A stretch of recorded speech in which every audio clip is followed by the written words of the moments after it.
So this is the cold frame, and where the propagator is the key right at the very beginning, the little engine shed getting the seeds going. This is the opposite end of the journey. This is the tail end of the journey.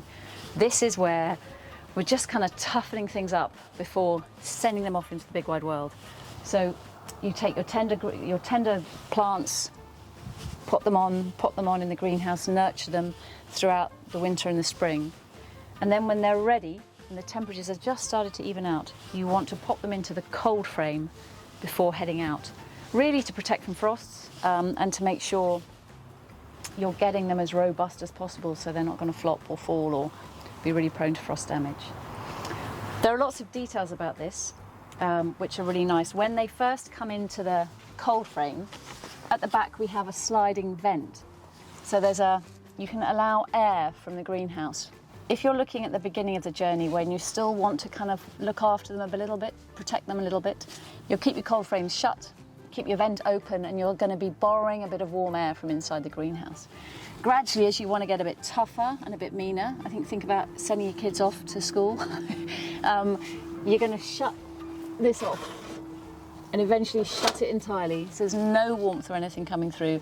Gradually start opening up so they just get used to the elements and used to the real world, and then they're ready to go. Another great use, and you see what we're doing here, is for bulbs and for overwintering. So we've got plants here that we're overwintering, and we've got bulbs that we're planting. We can put some in the greenhouse. You're kind of playing a little bit with the elements, so we'll put them out here. They're already starting to come up. So you'll get the bulbs coming up a little bit earlier than if they're outside, and equally, if you start bulbs off inside the greenhouse and you want to bring them into the house but they're going a bit too fast, you can pop them in the cold frame to slow them down. So it's another really great gardening tool, quite a different gardening tool to a propagator, but it's a fantastic thing to have if you have the space to have in your garden. We worked on this for quite a while to make sure that it was easy to handle, because obviously it's a reasonably heavy part of a piece of kit to manipulate, and there's a slider system, so you can have it fully open when it's really ready to go home, various positions, down to being closed. Really easy to operate.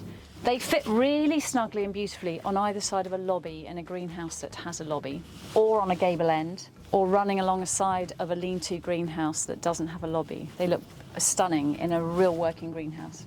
Also, they can be freestanding and they can have nothing to do with the greenhouse. People do use them as well for salad crops, herbs. Some people put soil straight into the bottom of the cold frame and sow straight into it, so it's another protected way of growing. I think the thing about a cold frame is once you start really exploring cold frames, they are a really, really valuable piece of kit and an excellent overspill area from a greenhouse. The cold frames come in bays, so one lid.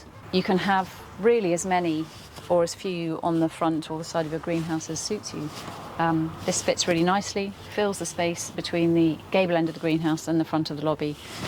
We've done runs of 20 metres of cold frames on the side of a greenhouse before. So in terms of size, it really is, as long as you're having them per lid, you can have them as long or as short as you like. And again, they can be powder coated to match the greenhouse or match something else in the garden if they were freestanding. So all of our accessories are really great to think about when you're looking and planning your greenhouse project, to really think about how you want to use it. Benching is great to get in straight away because it means you can just get in, start growing. Things like propagators, potting shoes, all of those things can follow, but it's really good to try and think about what you want to do and get it set up right first time. The one thing I will stress is get power supply to your greenhouse, because it means that you can have a little heater, you can use a propagator so you're not having to heat a larger space, and you can use LED lights, and it just means you can get ahead of the game. You can do really proper year-round growing in your greenhouse. Other things can be retrofitted or can be bought afterwards, can be put on the Christmas list to make sure that you can have a little extra potting shoe, cloche. So it's never too late, but it's really nice to plan and be ahead of the game when you're doing your project at the beginning. So if you're thinking about any of the accessories that we've been talking about, just give us a call. Have a chat, we can talk to you about them, or jump on the website and get in touch that way.